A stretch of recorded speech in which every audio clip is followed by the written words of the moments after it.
Mau PDIP ke, mau Golkar, Demokrat, PKS, milenial ini menguasai 30%.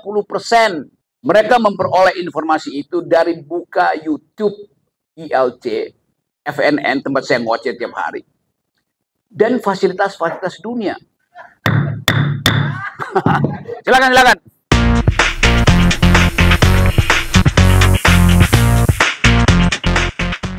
Oke, teman-teman, selamat bingung. Ada hal yang menarik tadi saya nguping. Ada perselisihan interpretasi.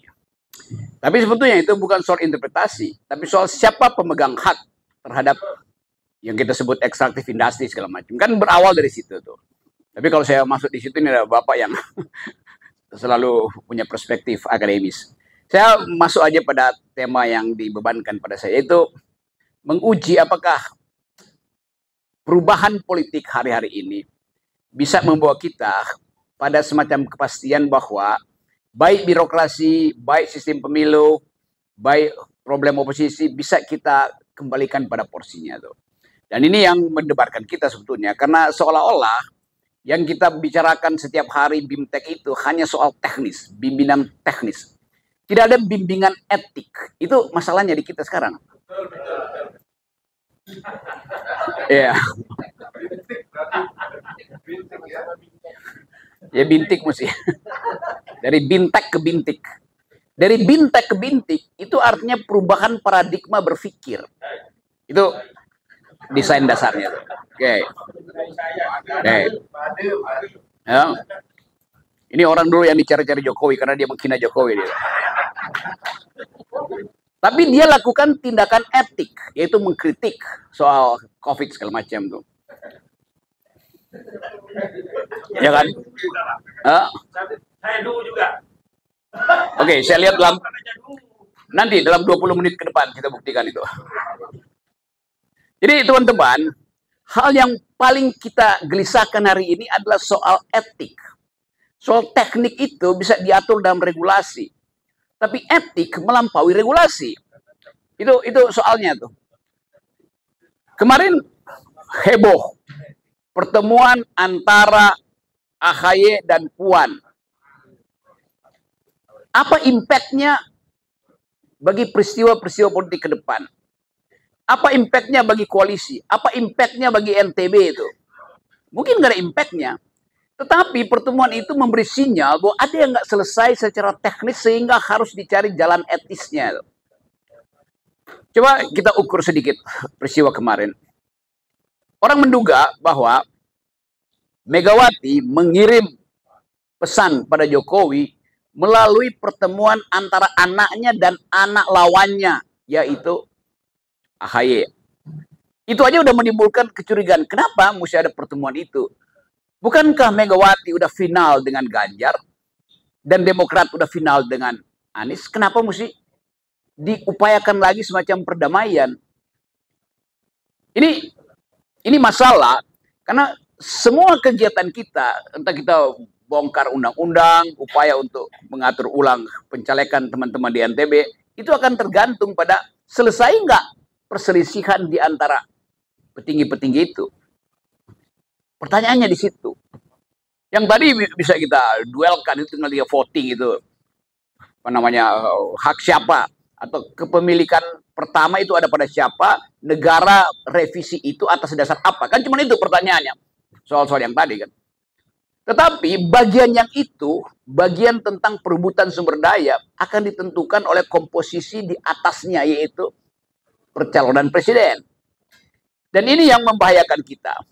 Saya sebulan lalu saya muter-muter ke Eropa itu, bicara soal yang sama, soal environmental ethics, soal penggalian sumber daya tuh. Di Eropa dipersoalkan, memang produk Indonesia itu green, hilirisasi, oke, nggak ada soal.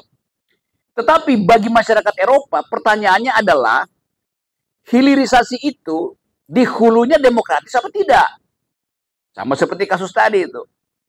Apakah hilirisasi yang memungkinkan kita mengekspor bukan lagi barang mentah, itu ditimbulkan oleh persaingan memperoleh hak-hak di hulu secara demokratis atau sekedar penunjukan itu. Sekedar insentif, sekedar ya di bawah tangan diserahkan sumber daya kita. Itu problemnya tuh. Dan ditemukan bahwa proses hilirisasi di hulu itu adalah konco-koncoan. Oke, hilirisasi nikel. Ya, tapi pemain nikel cuma 4 orang. Tidak demokratis. Bagi masyarakat Eropa yang mereka mau lihat adalah etika waktu dilakukan bidding, waktu dilakukan kompetisi untuk memperoleh hak-hak di hulu. Jadi, satu waktu nanti teman-teman di NTB juga harus persoalkan, bukan sekedar ekstraktif industri ITB, tapi di seluruh Indonesia. Karena kita akhirnya dihukum oleh regulasi Eropa bahwa kendati hulunya hijau, hilirnya hijau, tapi hulunya adalah perkoncoan politik. Nah, ini yang mau kita bersihkan sebetulnya pada presiden berikutnya, pada Pak Prabowo, pada Ganjar, pada Anies. Bisa nggak kita bersihkan ini supaya nanti kita tidak diadukan, bukan diadukan dalam pengadilan, tapi akan diboykot produknya, terutama oleh milenial Eropa, anak muda Eropa yang tahu bahwa iya betul kalian Indonesia udah eco-labeling segala macam, tetapi produk Anda itu dikuasai oleh oligarki tok. Sehingga hak masyarakat untuk memperoleh hilirisasi itu, efek hilirisasi nggak ada. Itu intinya tuh. Sekarang kita balik pada soal hari ini.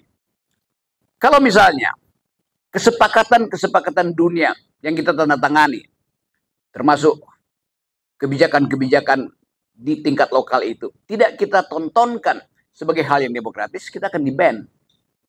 Itu yang kita khawatirkan, yang seolah DPR bilang, ya gampang lah itu, gampang bagaimana? Seluruh ekspor kita diamati oleh negara-negara maju. Bulan Januari lalu, ada pertemuan para kapitalis dunia di Davos. Davos itu kota di Swiss, tempat ekonomi dunia diatur, dan Indonesia dapat impact dari situ. Pasti. Salah satu keputusan adalah investor hanya akan datang ke wilayah-wilayah di Indonesia misalnya yang tidak ada aspek perusahaan lingkungan. Jadi investor itu nggak akan melalui BKPM lagi, itu biasa aja. Dia akan datang langsung ke kabupaten, ke NTB, buat lihat produk apa yang betul-betul legal secara hukum dan legal secara ekologis. Yang terima itu siapa? Ya perusahaan-perusahaan di situ. Jadi fungsi BKPM nanti itu hilang aja karena perubahan mindset dunia tuh. Kita masih berpikir ya lewat departemen dalam negeri, oh nggak ada soal itu. Bisnis to bisnis itu akan lihat Anda NTB itu lolos etika lingkungan apa tidak. Karena dia akan cari itu melalui website. Dia akan datang ke komunitas-komunitas anak-anak muda yang punya startup bagus, ya di situ dia masuk.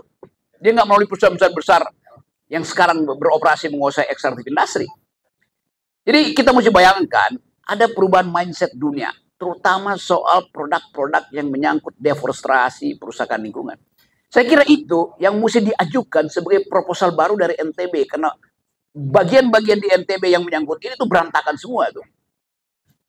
Jadi coba misalnya, kalau seorang calon presiden yang didukung, ini fraksinya banyak-banyak, macam-macam di sini. Lakukan, kita periksa calon presidennya kemana arah kebijakan ekonominya itu. Mengikuti proposal yang sekarang diterangkan sebagai tidak boleh berubah dari kebijakan Jokowi, atau kita mau mengubah itu demi masa depan generasi itu. Kan sekarang Pak Jokowi mengatakan, ya hati-hati pilih presiden, jangan sampai salah pilih itu. Seperti yang dia mau bilang, jangan sampai salah pilih lagi.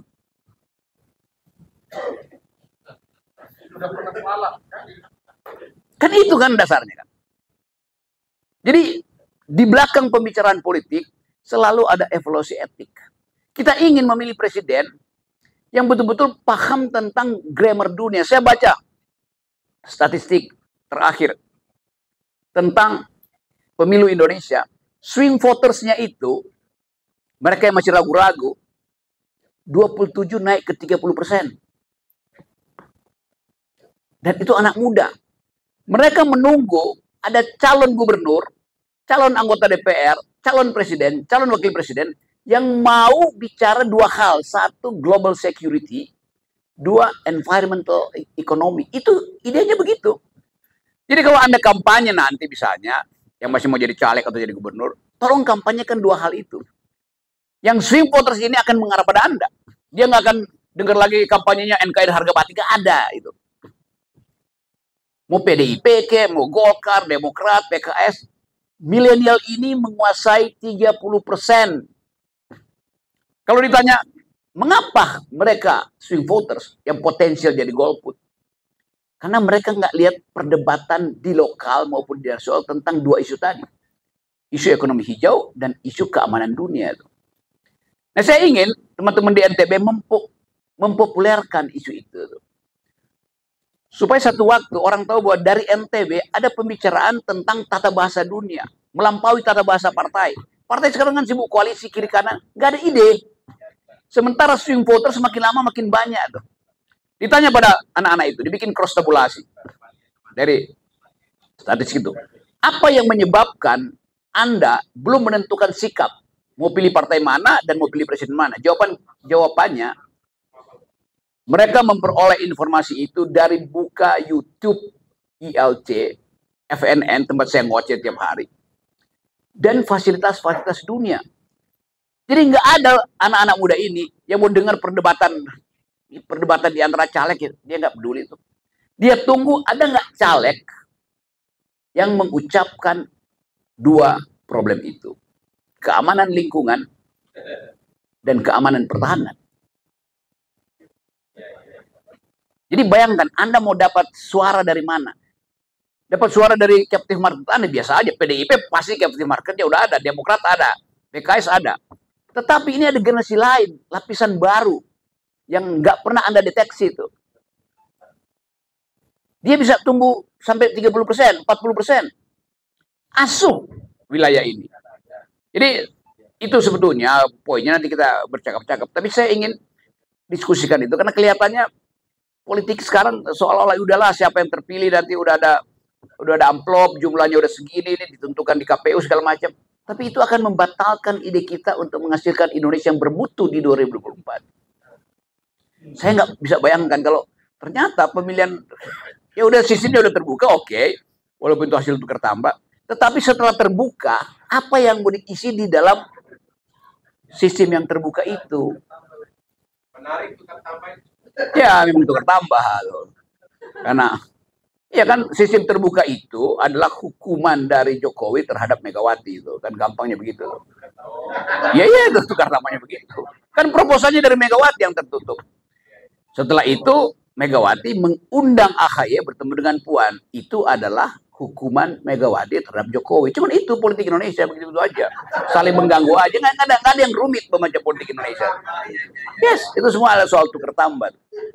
Nah, kita nggak ingin politik hanya diasuh dengan masalah tukar tambah. Jadi saya buka itu sebagai percakapan dan ethics first itu. Jadi lakukan lagi nanti. Biasakan lagi bimbingan etik, ini bimbingan teknik itu gampang betul kan. Akhirnya kan berkelahi dengan Pak Sujoko kan. Dan kelihatannya kalian menang 3-0. Tapi Pak Sujoko tentu punya kemampuan untuk menerangkan lagi secara teknokratik bahwa itu regulasi di Bali beda dengan di NTB, kenapa beda? Yang di Sumatera Utara beda dengan yang di Papua, kenapa beda? Kan itu intinya kan. Kenapa regulasi itu tidak sama? Artinya di belakang itu ada persaingan politik, ada persaingan tukar tambah lagi. Itu pengantarnya ya.